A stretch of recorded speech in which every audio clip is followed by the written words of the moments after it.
A propósito del Día Internacional del Refugiado, habría que señalar que estamos ante un contexto mundial y regional de desplazamiento forzado y migraciones mixtas sin antecedentes. Dentro de este contexto, además, encontramos unos sujetos de especial protección o a mayor vulnerabilidad de violación de derechos humanos, como son los solicitantes de asilo, los refugiados, los niños, niñas y adolescentes, y las mujeres, pues están en mayor riesgo del tráfico de personas y del tráfico de migrantes.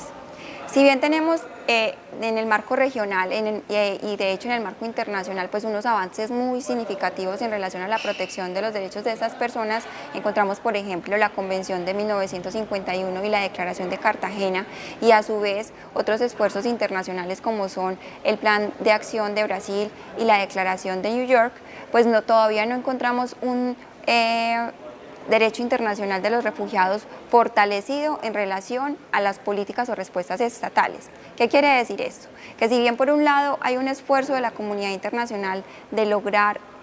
una mayor protección de estas personas, de hecho este año se espera de entregar una propuesta de un plan de acción mundial para refugiados y migrantes. Por otro lado, encontramos en ciertos estados algunas dificultades para acceder efectivamente a esa protección o para en verdad garantizarla. Entonces, en ese sentido, estas políticas o estas decisiones estatales debilitan el sistema de protección internacional, pero a su vez debilitan los sistemas internos de protección de derechos humanos para este tipo de personas. Esto es un ejemplo claro de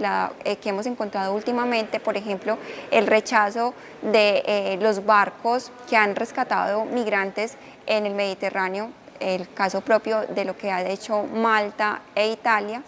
pero a su vez un país mucho más abierto, al menos por una cuestión mucho más política, por el cambio presidencial de España, donde decide abrir sus puertas ante el rechazo de Italia y Malta. Encontramos a su vez también un país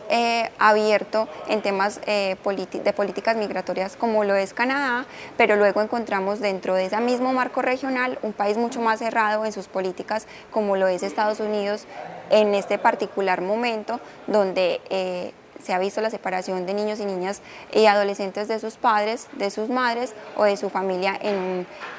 una interpretación mucho más amplia. Y encontramos también mucho más cerca pues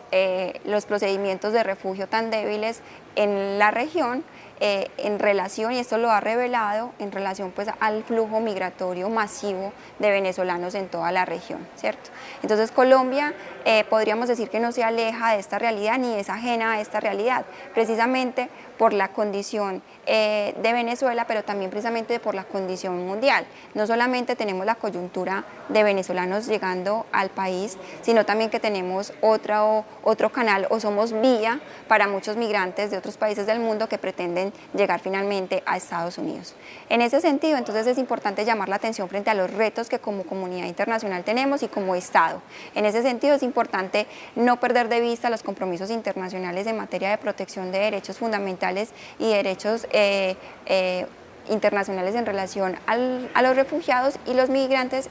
por otras condiciones, desplazamiento forzado y otras condiciones, sino también la necesidad de fortalecer nuestros propios sistemas de protección internacional, es decir, que todavía Colombia no logra tener una normatividad lo suficientemente fuerte en el sentido de protección internacional, y si lo es, muy débil para que los solicitantes puedan acceder a esta protección. En ese sentido, el reto es responder con solidaridad internacional y responder ante la crisis humanitaria que vive hoy el país vecino, pero también responder